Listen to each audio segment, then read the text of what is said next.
what does it actually look like and feel like, Andrew, to see one of these gifts come in?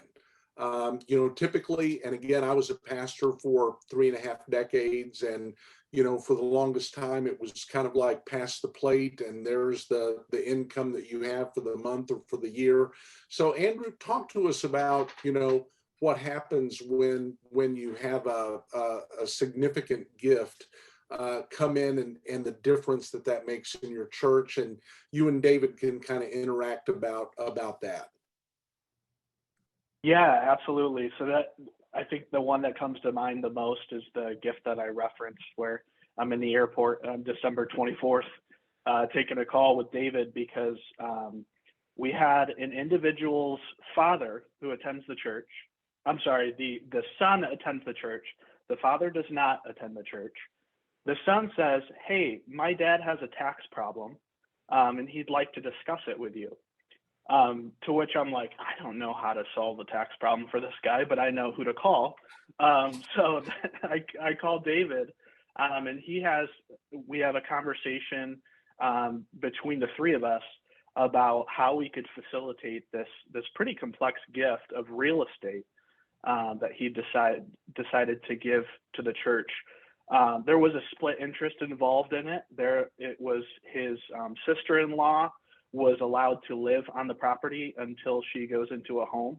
But he wanted to donate its property worth $402,000. So David, do you want to speak to that conversation that you had on Christmas Eve, I guess?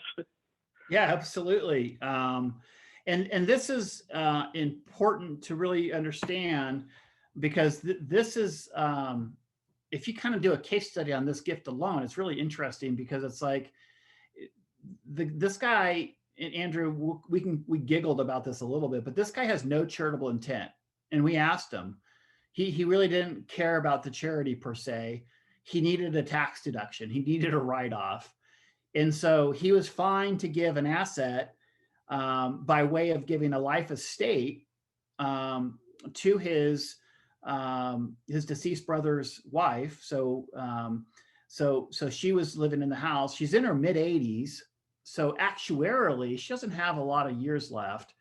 And so we had to kind of like rush to get a title report, open escrow, draft the legal constructs around that gift, get attorney on both sides for the church as well as for the donor to review the agreements, and then get everything recorded prior to December 31. And so it was one of those things that we had to get an appraisal on for valuation purpose, for deductions, a lot of boxes to check. And so, when I got the call, I was, and I love these types of calls. I don't necessarily love them on December 24th, but I love these types of calls because I just know what kind of an impact that can have. It's a major planned gift. And absent the planning, there would be no tax deduction for that guy. And when he passes, that he would just have a low cost basis asset that he needs to figure out with the estate. And so in this particular case, it's a win-win. He had no economic interest that he could take ongoing from that because of the life estate.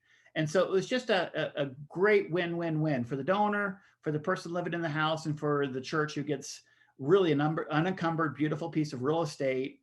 And within probably 2-3 years, that person's vacating it for assisted living.